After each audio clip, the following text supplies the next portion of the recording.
waiting for the opening intro to roll.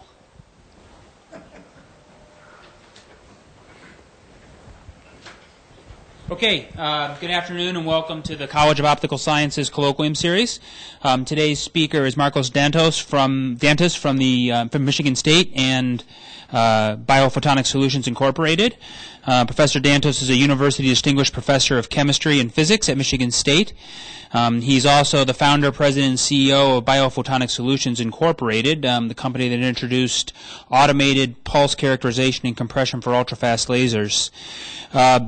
Professor Dantus' PhD and postdoctoral research involved the development of femtochemistry and ultrafast electron diffraction. Both projects were cited in the 1999 Nobel Prize awarded to Zuhl. Dantus' interests include ultrafast lasers, control, nonlinear laser-matter interactions, and biophotonics.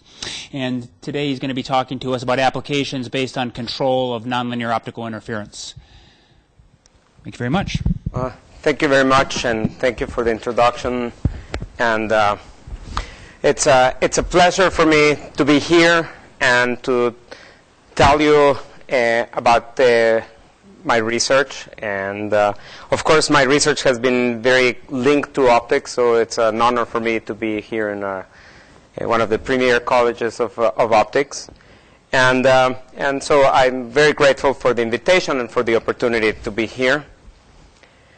And the work that I'm going to be telling you, well, there's been a little bit of time that has passed since I used to go to the lab and have fun and, wrestle with the laser and the optics. Now I do a lot of management and guiding and, getting people enthusiastic about the projects. And then they go to the lab and they have all the fun. So I would like to kind of point out that some of the key people in this picture, you'll be hearing work from Christine is doing some of the mass spectrometry, and I have the student Bai has been doing a lot of the fiber laser design, and Orko works more on the chemistry parts of things. So just a kind of a very large group where I like to have a number of undergraduates involved.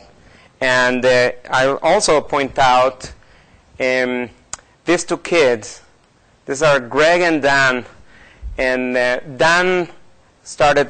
He finished his high school year, his senior year in high school, when he came to my group to work for a couple months. And then his little brother, Greg, came. He was finishing his junior year as a sophomore, as junior year in high school, and he came and he wanted to do a project, and it was a fantastic project. And I'll point out the data that he took. And I've never seen someone so determined and enthusiastic about science and research, but so focused. I mean, it's just amazing to see someone so young, so focused, and it was really a joy to have him. So all the work is thanks to a lot of enthusiastic students, as I'm showing here. Now, I wanted to start by giving you kind of a broad picture. It's interesting how sometimes to appreciate someone's work, it would help if you knew what they were thinking when they found something, or you see someone discovered something like Einstein discovered relativity. What was he thinking of, or what was the key experiment that brought him to say, oh, wait a minute, if that experiment is true, then this must be happening. So I came to the field of kind of controlling laser matter interactions, and I actually told I did some undergraduate research, and I told my advisor, I said, I have this dream. And he says, well, what's your dream? And I said, well, in the future, we're going to be controlling chemical reactions with lasers. And he was like, well, Marcos, nice dream, but have you figured out how much is a mole of photons? And by the way, a mole, you all understand what is a mole, is a quantity. And turns out that a mole of photons has a unit, and it's an Einstein. It's a mole of photons. And I figured it out, and it was really expensive. And he told me, well, imagine how much would be the cost of a gallon of gasoline if we did laser control of chemical reactions. And so it wasn't enough to completely turn me away from the field, but I figured out, okay, better stick to spectroscopy and other more academic things before we learn to control laser matter interactions. But suppose you had laser matter interaction control, what would you do with it? Okay. Well, my first idea was, imagine non-invasive cancer detection. Okay. So none of this, the doctor has some concerns, you're scheduled for a biopsy, they poke some needles and poke all sorts of holes in the tumor. I don't think that that's good. And I think that one day we will look back at this and say, well, that was mistake number one. And then you have to wait a few more days, and then it's either conclusive or inconclusive. And why can't we just shine the laser and know if it's cancer or not? And then have other tests that tell us, is it a slow-moving one or a fast-moving one? So that's one of the dreams. The next dream is highly sensitive and selective standoff detection of explosives. Why can't I just shine my beam and see if there's something, some explosive there? Or, why can't they do that in the airports in a way that we don't even know of, instead of having us take off our shoes and doing all these things that, are inconvenient? Advanced machining and processing of materials. And here the idea, we're thinking, look, cars are being produced all the time. What's the big deal? Well, the big deal is, for example, if we wanted to deposit diamond on a particular surface, we need to bring the entire piece to, hundreds of degrees, and we need high pressures and plasmas to deposit some nice diamond. Why can't the laser provide that pressure and energy to create the diamond surface, but only, heat up maybe 1 nanometer of the material, and therefore you could be depositing this on a plastic bag or something like that. And this would be possible if the lasers were short enough and you could control that interaction.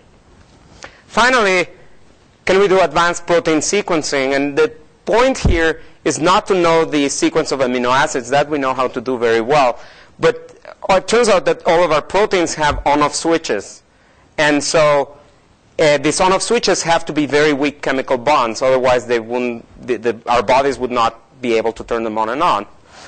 And so turns out that the standard modes of analysis break stronger chemical bonds, and in the way they destroy all the weak bonds. So we lose all of that information. But if we were able to break strong chemical bonds while leaving the weak bonds intact, we would have all of this information. And by the way, this is the key to some advanced methods to determine how aggressive a cancer is. It's also the key for a whole entire science of epigenetics. And I'm not going to talk about it now, but it has to do with non-Mendelian genetics. And that means you may have inherited something from your parents without having the gene for it, but you have the kind of the shorthand information for it.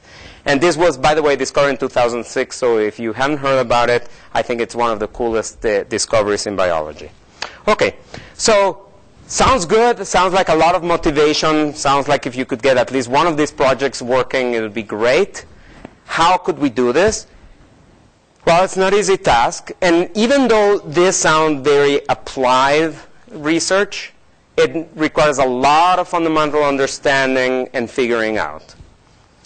So the thinking has been the following. In the 1960s, the laser is invented, and people say, aha, we now have a way to deliver energy of a very precise frequency. All we need to do is tune the frequency just right to the right bond, and we will be able to break any chemical bond we want. And unfortunately, all of that research did not work.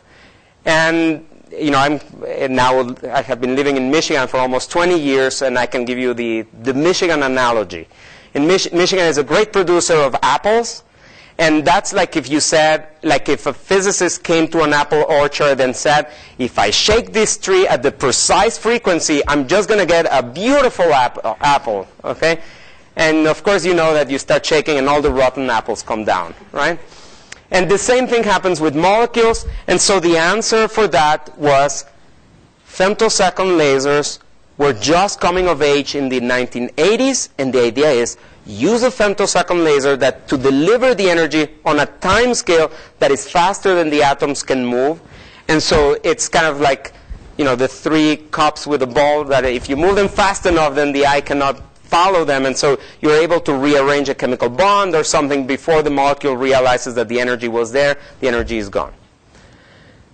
By the way, I got to work on this project and as a graduate student, and this is the laser that I built, and I spent $1 million, and it was really fun because you could go through the catalogs. And have you ever seen one of these Z translator? No, put one in the list.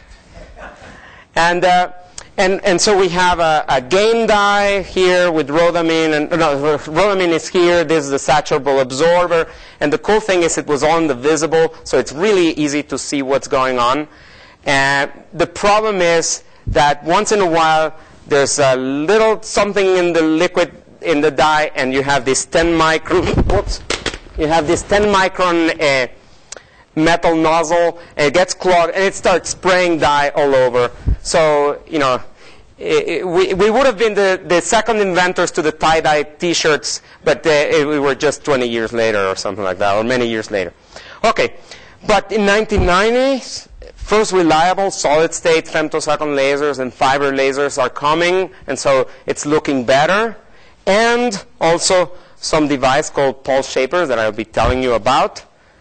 And by 2000 or 98, you know, there are now solid demonstrations of laser matter control, maybe fundamental, but it's getting there. And so I'll be telling you about some of these applications. And there are different ways of thinking. You can think of resonant excitation. So you can say, we know that this molecule absorbs in the UV, so we shoot a first UV laser, and then we know the products absorb in the red, so then we shine a second red laser. And that's okay, but the problem with this is you need maybe 10 femtosecond lasers tunable from 200 nanometers to 800 nanometers. Well, even that's a tall order these days in 2013. But there is another approach.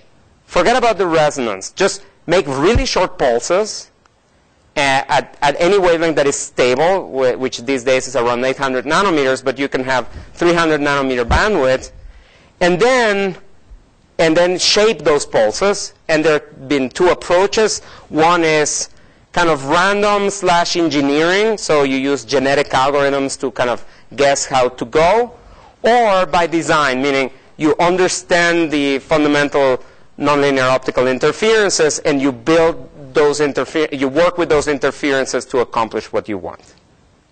So that's introduction. And then I wanted to tell you a little bit of why am I so geeked out about femtosecond lasers. Okay? First of all, faster than nuclear motion. And so the first advances, you know, how long does it take to break a chemical bond, all of that, that was the work that I started at Caltech with Professor Zuel, and he got the Nobel Prize in 1999. It is a big deal. High peak power, very easy to reach powers of 10 to the 12 watts per centimeter squared. So 10 to the 12 watts is probably more energy than the city of Tucson uses in a day. I mean, it's huge numbers. Of course, they're only for 10 to the minus 14 seconds, okay? But really high powers. And this is the kind of energy you need to break chemical bonds, to move electrons, and to really act on matter. Broad bandwidth. And I'll tell you a little bit about what does it mean an octave and what is the big deal with an octave. Ultra high resolution metrology, another Nobel Prize. And you have access. So the accuracies are 10 to the minus 18 seconds. Quantum control of molecular and atomic electronic states, you'll see some of that. And this is the gateway to attosecond and zeptosecond lasers. So you cannot get to attosecond pulses if you didn't start with a femtosecond laser engine. And so it is a big deal to work with these lasers. And these lasers are already enabling and transforming physics, chemistry, and biology with applications in medicine, defense industry, communications, energy, and it all depends on sensing, measuring, cutting, imaging, processing, and information material and materials processing. So the thing is, it is a big deal to be able to control laser matter interactions with short pulses. Okay. So now let's talk a little bit about the bandwidth of the lasers, and this will give you an idea of how did I started thinking about this differently than a lot of my colleagues. This is the spectrum of a standard 100 femtosecond laser centered at 800 nanometers, which would be a Ti-sapphire laser. And this is, this was the workhorse that was invented in about 1990. And, right now I think that this is the most popular femtosecond laser. And what you see is, okay, you have 800 nanometers, you have the entire visible without anything. And so a lot of my colleagues said, oh, I need tunable lasers. And so there are ways to tune the lasers all the way out here and all the way to 2 microns. And I'm going to tell you why, even though I have 2 systems for tuning the lasers, I haven't used them in about 10 years. And this is if you have 12 femtosecond pulses. And this is if you have 4 femtosecond pulses. Now, I want you to notice something. The first thing I want to show you is that 4 femtosecond pulses have a huge bandwidth. Okay. Now, notice that 800 now overlaps with the second harmonic. So if you put a frequency doubling crystal, you now can tune from about 1 micron to about 300 nanometers. And then you have third harmonic generation. But the other very interesting thing is this is 0 frequency. Okay? So if you go 1 foot, okay, the first thing is this third harmonic. The record now is the one in 1997, the 297th harmonic, and now they're already beyond the 1000th harmonic. That means that this source can already generate beams already deep in the X-ray regime. And then these are nonlinear optical processes, and by nonlinear optical processes, you can then address all the far infrared, microwaves, terahertz, and so on. So basically, one source of light can deliver energy in the essentially entire electromagnetic spectrum. Okay? And I think that that's extremely powerful and something that excites me to want to harness and do useful stuff with. And now, you don't want to do, the technical term is laser everythingization. You want to do selective something. So the key is to optimize individual applications, and we're going to do that through nonlinear optical interferences.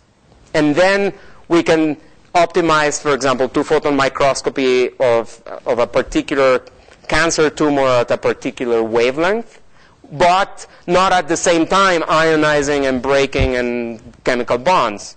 Okay? And first, I wanted to start you with a few slides to show you that a lot of things work really, really well. So, for example, what's happening here is this has to do with material processing.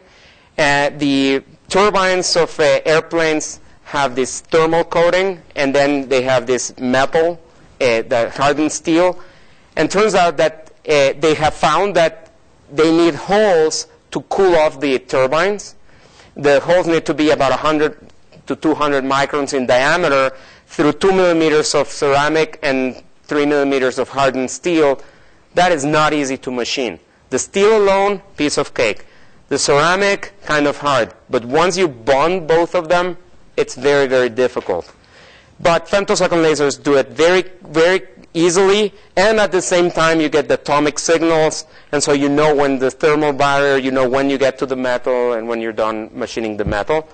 And this is silicon machining with short pulses or longer pulses, and you can see that short pulses you have no thermal melting, so you're just evaporating the atoms from the surface, and you're not melting and then evaporating. Okay? So this is some ideas. This is a project with the Air Force to image flames, and I have some pictures of the flames, so if you have a question or you have a curiosity, I can show you that. But this is, we have a laser beam here. It's about 3 milliwatts average power. So you can't see it. This is a dashed line that I put. And you can see here the Raman signals of CO2.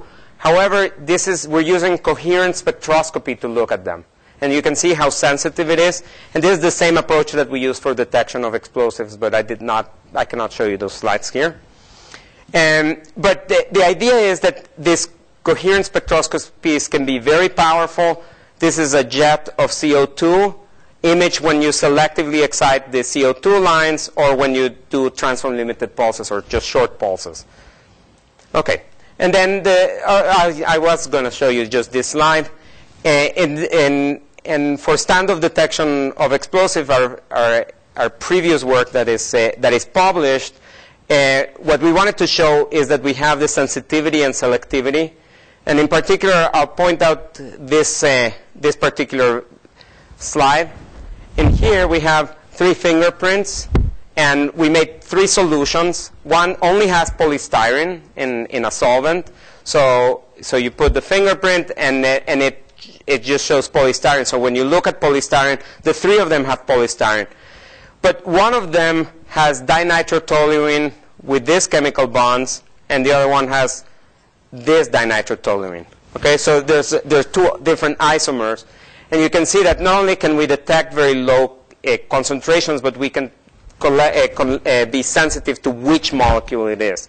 So, and that's so that they don't have to evacuate an airport and it was a false alarm. You know, they need to know exactly, is this the real deal or is it just something that looks like it? Okay. So all of this motivation, everything sounds great, but there's something I want to point out. I don't know how many of you work with femtosecond lasers. But for those of you that do, you will find this cartoon a little bit familiar. Okay, there are not that many femtosecond lasers that just, you know, turn the key and it works perfectly. Although I saw one here today in Khan's lab, and that's pretty cool. But it's 150 femtoseconds, and if you wanted to make it 5 femtoseconds and do all this work, it wouldn't work. And so the thing is, these lasers are expensive and temperamental, and the reason is because you can't mass produce them. Because by the time you get to short pulses, you need to have something that measures and can compress them. So that's the issue. And why do these pulses not stay short? I mean, if I have a nanosecond laser, it's always a nanosecond laser. I don't need to worry about it. And the reason is because there's dispersion. Whoops. And dispersion means this, as you saw, I'm interested in pulses that have a lot of bandwidth, and that means a lot of different colors. And yes, we always say that the speed of light is a constant, but even in air, different colors propagate at different speeds. And so a 5 femtosecond laser goes 1 meter in air and becomes 12 femtoseconds. Okay? And so, and the reason is the refractive index is dependent on the frequency. And so here we have a wave vector k. And then we can approach the phase that's introduced by optics, you know, in a linear expansion. And so we have a first order term, second order term, third order term. And that leads to second order dispersion, third order dispersion. And I have a great simulation program to show you if you want to see what's the effect of that on the laser pulses. I'll leave that for, if you're curious, just ask me a question. I can quickly switch to that. If not, I'll keep pushing ahead, okay? But at any point, you can say, you know, can you show us how that works? And I can go back to that. And yeah, by the way, if you have any question, just let me know. Okay, so now what we said, what I was saying is the laser acquires a phase. And now what we need to know is how you control that phase. Okay? So suppose that you measured it. If you can't control it, then, you know, then what's the point? But first, let's see how to control it. And the first work on time domain control was published in 1979, and taking advantage of a fast optical Kerr effect that causes a quick change in the index of refraction of a material.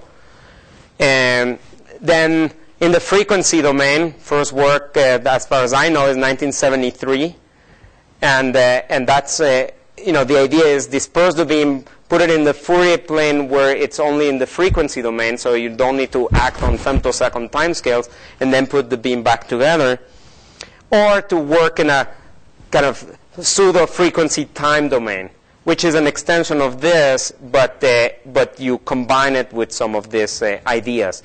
And so the idea is, if the pulse is chirped in such a way that different wavelengths are coming in at different times, then in an acousto-optic crystal, you can put a standing wave that will shift the frequencies that you want at the time you want, and you use that to shape the light. Okay, so all of the work I'm going to show you uses this frequency domain pulse shaper. And so the idea is you take the entire bandwidth, goes in, you have a grating that disperses it, and then you can act on each of the different wavelengths, and then you put it back on. And so the key here is we can control the amplitude, which we don't usually use, because everything that we do is nonlinear, and so you don't need to control the amplitude. Just with the phase, you have all the control that you need. Okay. Now, to give you an idea, I didn't know if my simulation program was going to work, so I have this instead. If you put a linear phase on the pulse, what does it do? Well, here's the phase and frequency. As the pulse propagates, the higher frequencies are turning a little faster than the lower frequencies, and so you develop this linear tilt. A quadratic phase, you have just a quadratic phase here, and cubic phase, this is a cubic function. And what happens in the time delay is, as you have this linear phase tilt, the pulse is delayed in time. When you have this quadratic phase, you get to these chirps, meaning just like a bird chirping going from low to high frequency or from high to low frequency. I'll spare you from my singing capabilities. And then when you have a cubic phase, you have this pulse folding on itself, and that will create some interferences. And so if I look at the pulse in the time domain and I'm integrating the frequency domain, here's the delay, here's the pulse broadening, and here we have this ringing. Okay? And if you want to see this with the simulation program, I can move the dials and you can see it in real time. Okay. Now, I've been alluding to some type of nonlinear optical interference. So what is it that we're talking about? Well, first, let's start with what we're familiar with. And I think that there are people here present that know a lot more about interferometry than I do. So this is a very brief cross-section. So we can start with Young's double slit experiment. We have interference of the plane wave that comes through orifice A and orifice B. And then we have, for example, Fizeau interferometer and Michelson interferometer. It's all linear interference, okay? And we have a term that depends on the phase that is acquired by each path. But then, and then this is where, at least for applications in chemistry, this is my first knowledge of this. The proposal that you don't only have linear interferences, but you can have, for example, a 1-photon process interfering with a 3-photon process that reach the exact same amount of energy. And so it works the same as linear interferometry, but now you're invoking 2 different quantum mechanical paths, and that can be used to excite a molecule and control a particular process. And this was shown experimentally in 1997, where a molecule was either ionized or the bond was broken, depending on the phase between the 1-photon and 3-photon transitions. Then there's a Professor Silverberg that started using broad bandwidth pulses, femtosecond lasers, to control single optical frequency. So for example, if there's a very sharp transition in a 2-photon atom, he could change the phase of a very broad pulse to have it fully excite that 2-photon transition or not excited at all. Okay? And then he used the same idea to control a coherent Raman or Cars experiments. And then my contribution starts in 2002, where I said one of the criticisms of the Silverberg work was in the Nature paper, I think it was referred to as the atomic switch, meaning they can control a 2-photon excitation in atoms very well, but that same paper showed that that doesn't work for molecules. And when I saw that presentation in 1999, I'm like, well, I know why it doesn't work, because for molecules, you have a lot more transitions, you need a lot more broader bandwidths, and you need to look at beyond one frequency, you need to look at the entire spectrum. So I have a very, very simple cartoon of what does it mean to control a nonlinear optical transition. So here, imagine we have a second harmonic crystal, and imagine we have the sum of 2 photons to produce the sum of the two, or in second harmonic, the frequency doubled light. And let's say we have 2 800 nanometer photons, or we have an 810 nanometer photon plus a 790 nanometer photon. Okay? In both cases, you would produce 400 nanometer light. Okay? Now let's put some phase. So for transform limited pulses, all of the wavelengths have the same phase, and because both of the 400 nanometer photons have 0 phase, you now have a coherent addition of waves, and so you have a lot more second harmonic.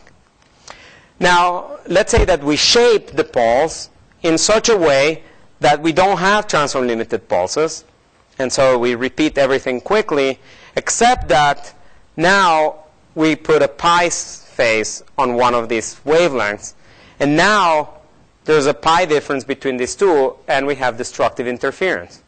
Okay? So this is very simple. This is only at one wavelength, and you would need to do a few integrations in your mind to imagine what happens to the entire spectrum. Okay? Now, what was unique and really exciting in our group was that when we started working on this, we did a first experiment with our first pulse shaper, and it gave us exactly how to look at these interferences and how to immediately use them for our lasers themselves. And what we did is we developed a method for automated pulse, measuring the phase of the pulse and compressing it. Okay? And the easier explanation is the following.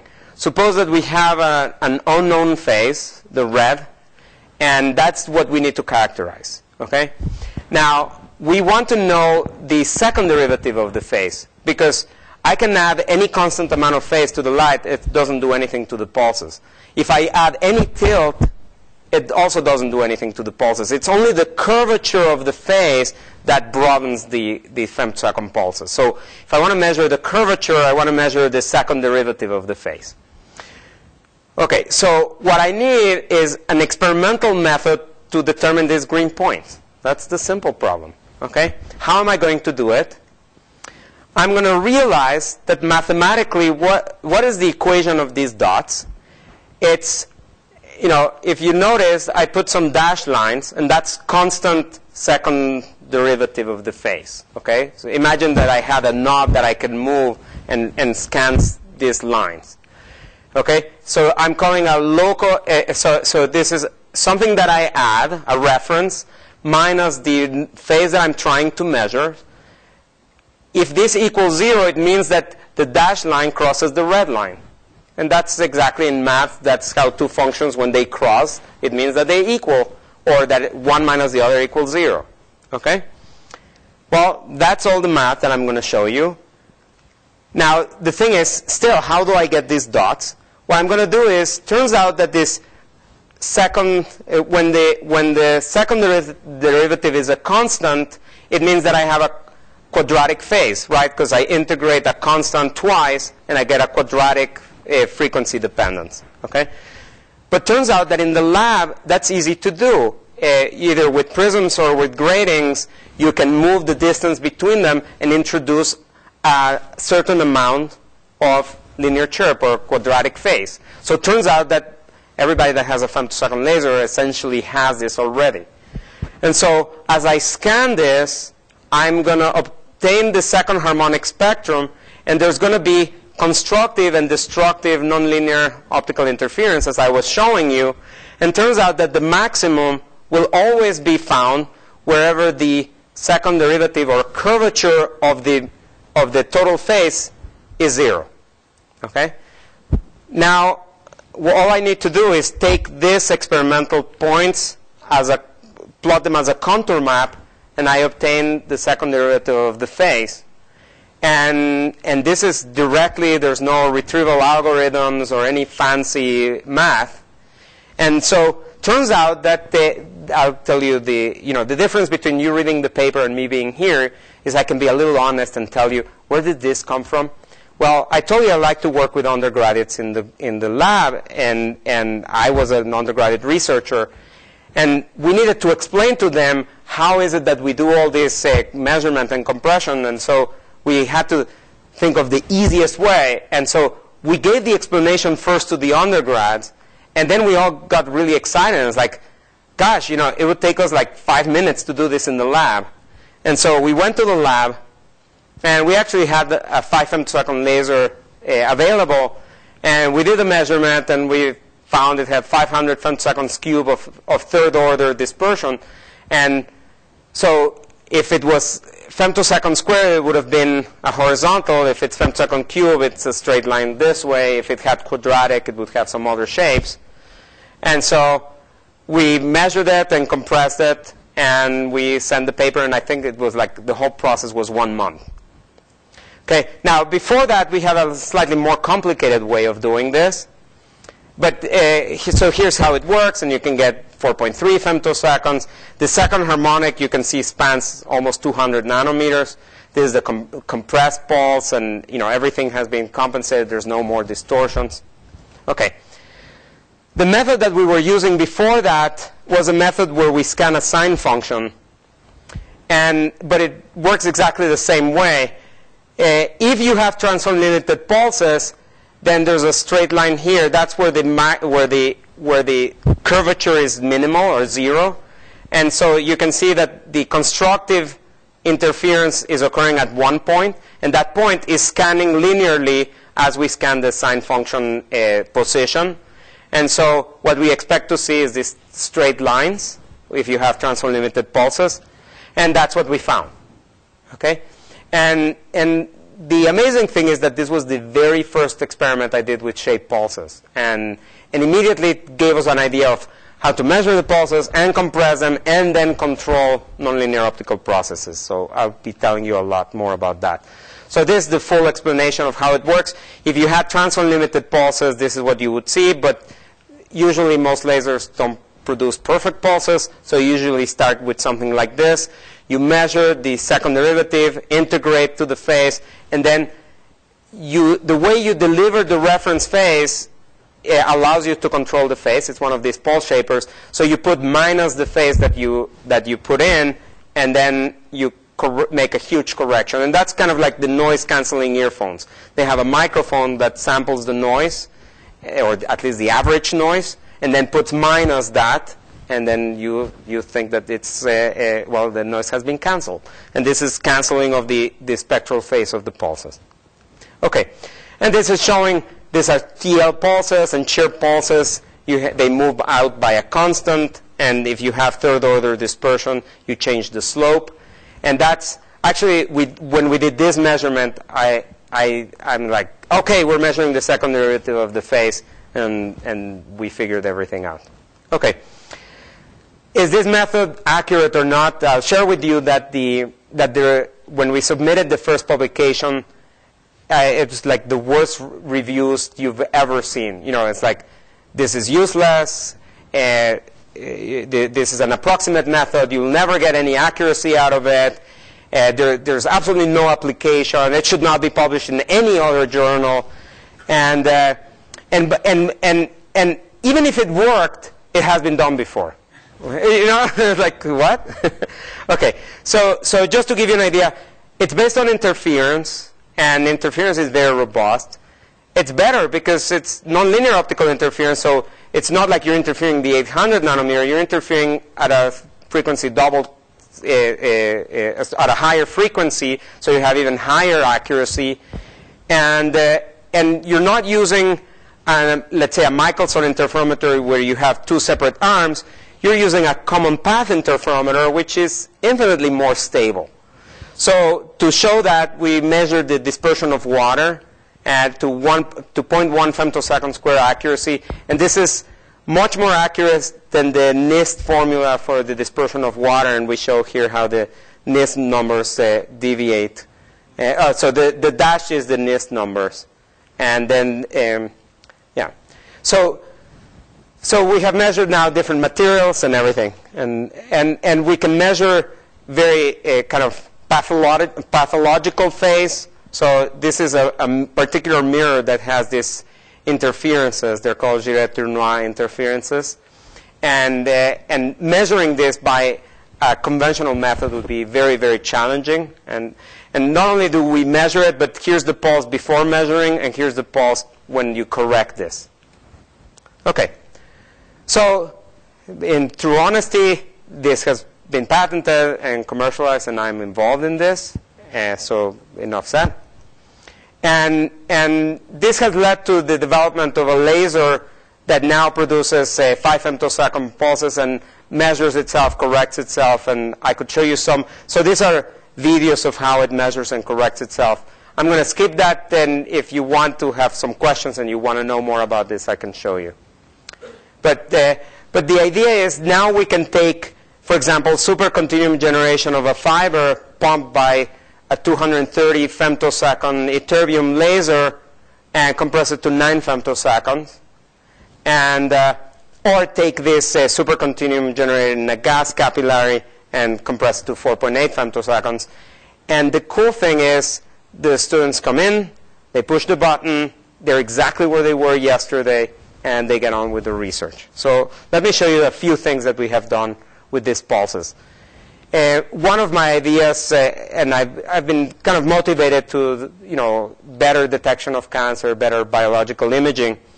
So one of the first things that we did is, a few years ago, people have found, so in two-photon microscopy invented by Denk and Webb in 1990, they wrote the formula and they said, look, the amount of signal that you get is proportional to 1 over the pulse duration. So if you get shorter pulses, you'll get much brighter images. The problem is, so there was a paper that did this and showed that Webb and Denk were fine up to like 40 or 35 femtoseconds, and then their formula breaks down. And what we did, when we looked at this, I was like, no, the formula doesn't break down. The ability to compress high-order dispersion is what is not available because you're using static optics. And so we showed that with our automated compression, we could go to 12 femtoseconds and get much brighter signals with a lot less light, and this is very useful. And it's useful not only on the surface, but you can use it for better depth resolved imaging. So here's we're going 10 microns, 20 microns, 30 microns, and you can see with the correction you get much brighter images.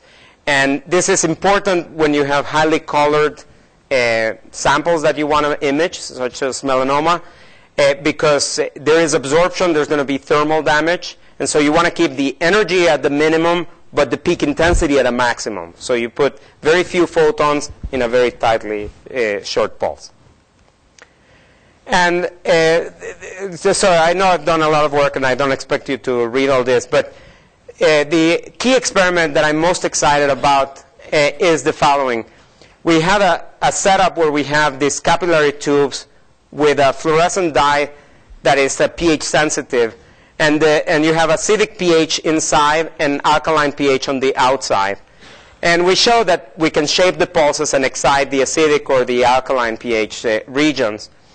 This is the image with false color or null false color showing that you have this selective excitation.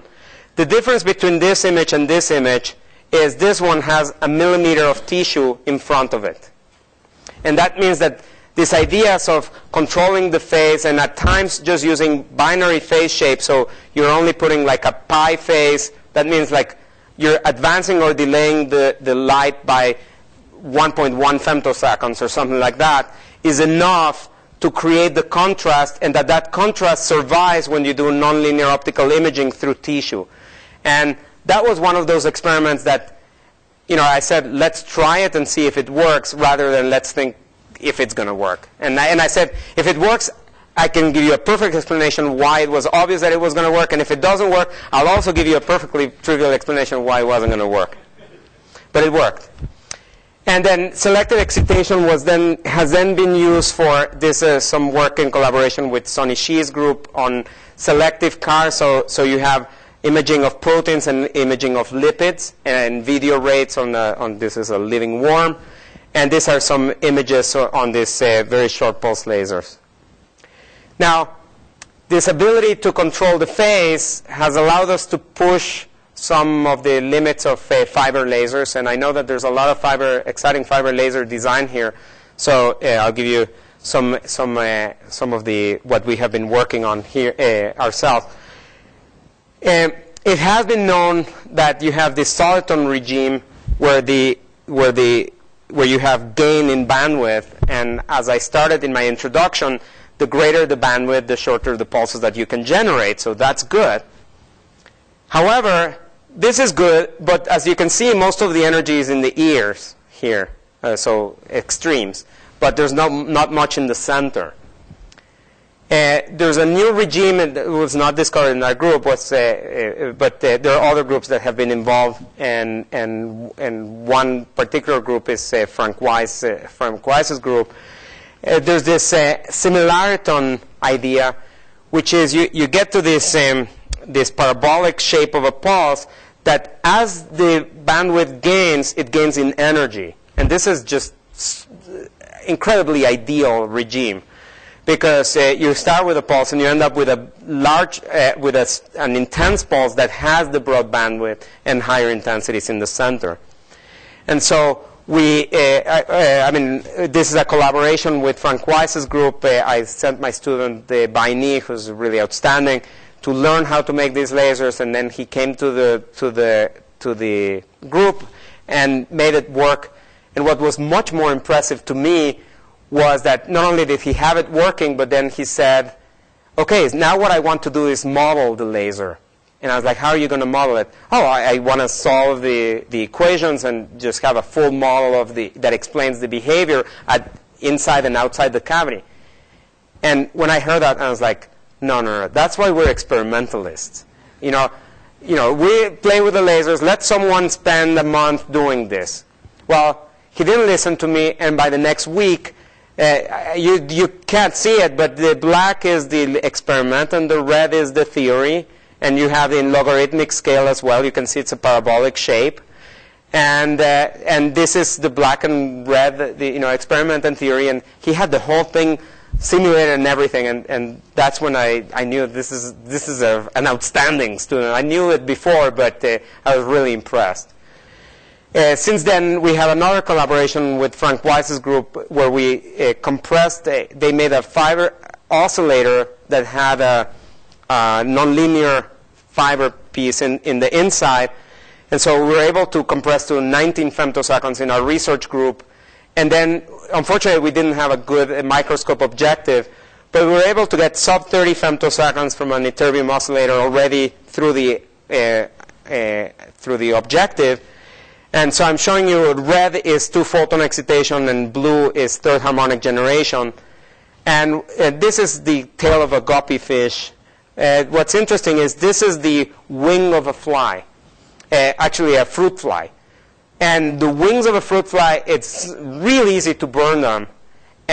But here we're using like 5 milliwatts of an ytterbium laser, very short pulses. And what you can see is that the flies have hair in their wings. And that was something I didn't know. And it makes total sense now that I know it. if they didn't have those hairs, you know what would happen? No. Have you ever put some wet piece of glass on another glass surface? You can't tell them apart. Well, imagine that they have to fold their wings together. There's at least a possibility that the one wing will touch another wing. And if it's high humidity, not like here, but in Michigan, their wings would get stuck. And so that's why it's important. Okay, and then I told you that I was going to show you just a little bit of a research from this amazing high school student, Greg Parker. He really wanted to work on something, and laser matter interactions seemed interesting to him. And he said, but he wanted to do something practical, and he wanted to do something that involves laser-induced breakdown spectroscopy. And that means you shine a laser, the laser is intense enough to evaporate some atoms and excite them, and you get the atomic emission from the atoms. Okay? And typical laser-induced breakdown spectroscopy systems involve, a big laser that produces a few millijoules, so usually like a YAG laser producing a few millijoule pulses at 10 hertz, blasting through the material, and you always, cause some damage on the material. And the thing is, Bai was working on this laser, so after getting this 10 nanojoules or 20 nanojoule laser, I wanted him to push the laser to hundreds of nanojoules. And so we found an interesting regime where you don't get beautiful pulses, but you get a ton of energy. And so we have so much energy from a simple oscillator that then this high school student was able to do libs on all sorts of materials. So you can see the difference between copper and brass is that the brass contains zinc. And so you can see some of the zinc lines. Otherwise, here's just bare copper. And I have a rock collection, so he also borrowed some of my rocks, and you can tell the atomic composition. So it's exciting. And then I'm also very excited about this work. And so far, all of these lasers have a cavity. Okay? Now, it would be really cool, at least in my mind, if you could make a femtosecond laser without a cavity. What do you need? You need bandwidth. Okay?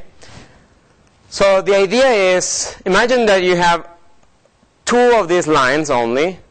Okay? And that would be, let's say, 1.5 microns. That's telecom. Okay? So you have a telecom line. And then you have another telecom line that's slightly detuned. And then you amplify them, and then you put them through a highly nonlinear fiber. And now you make a whole frequency comm.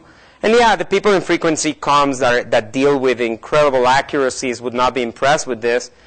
But the thing is, you can get very broad bandwidths, and you can get quite nice stabilities, and you can compress this to below 50 femtoseconds. And there's no cavity, there's no mirror, there's nothing to adjust. And so we're very excited, and we're now in a second stage of this work to see if we can bring this to interesting energies. As you can see, one of our problems is the repetition rate is really fast. It's like 3 picosecond between pulses, so it's like 300 and some gigahertz. We need to bring this to like 1 gigahertz, and then compress this. But this is exciting work. And then the final, I'll tell you one final short story. So far, I told you a lot of the challenges with the femtosecond laser was you have all this bandwidth, and you have and correcting it.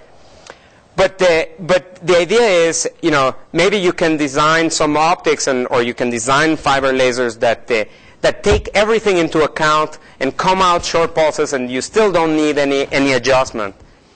However, in my experience, we found that even our best fiber lasers, how they mode lock that day, or how we were setting up the experiment, we still had to make some adjustment.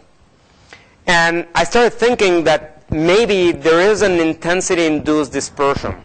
And, we have known about the optical Kerr effect, but we never measured the second derivative of the phase to see what's going on. And if the phase is changing, the second derivative is changing a lot faster. And so we've done some experiments, and these are a little bit harder to see. I have the new measurements in my phone. That is just a single beam measurement. But these are 2 beam measurements. So it's a pump and a probe. The probe is weak. And what we see is this is a 1.8 millimeter fused silica. And 1.8 millimeter fused silica should have like a, let's say, 50 femtosecond squared dispersion. That's the units of dispersion. The point is that the dispersion can go as up to 10 times more the dispersion, and it can be positive or negative depending on the incoming pump pulse. And so this is something that is exciting, and it explains why every time the femtosecond lasers, the dispersion is not exact. And I think that this has implications for a lot of experiments. Okay. If anybody's interested, I can tell you something about the proteomics. I'm not going to, instead of doing that, I'll keep going. Oh, boy. I think I put a little bit more than I wanted to show you, just in case I was going a little bit fast. We can also make linear interferometers with a pulse shaper, okay, just by introducing a phase and an amplitude change. And now we can make 2 pulses. But the idea is this is a common path interferometer. So you want to move 1 pulse by 1 attosecond, no problem. And you don't need a temperature stabilized room or anything like that.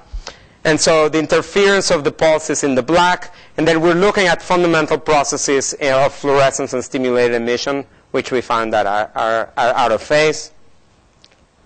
And we can do this at very high energies, and we can look at. So the point of showing you this amazing data I'm very proud of, and this is, I promise this is the last thing.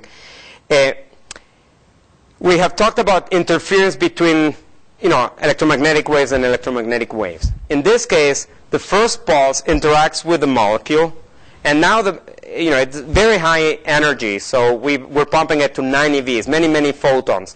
But the electrons in this molecule remember the pulse of light that did this to them, and it's oscillating. Okay. Now, many pulse widths later, we have an electromagnetic pulse, and it's interacting with the phase of the electronic phase of this mixture of electronic states, and therefore it allows us to control the different fragments. And just to show you here, we have order of magnitude differences, and we have differences here of make 100 attoseconds or 200 attoseconds, and it changes by 2-3 times the yield of different fragments.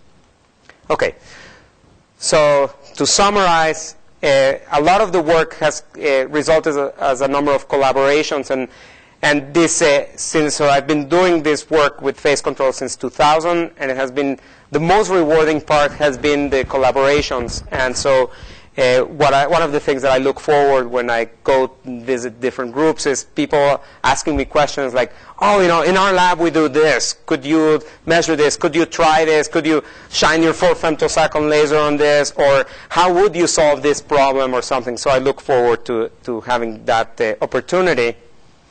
And finally, these are the students that have been working on these exciting projects, and these are the agencies that they have provided the funds for me and for the group to have fun and learn a lot about laser matter interactions. Thank you.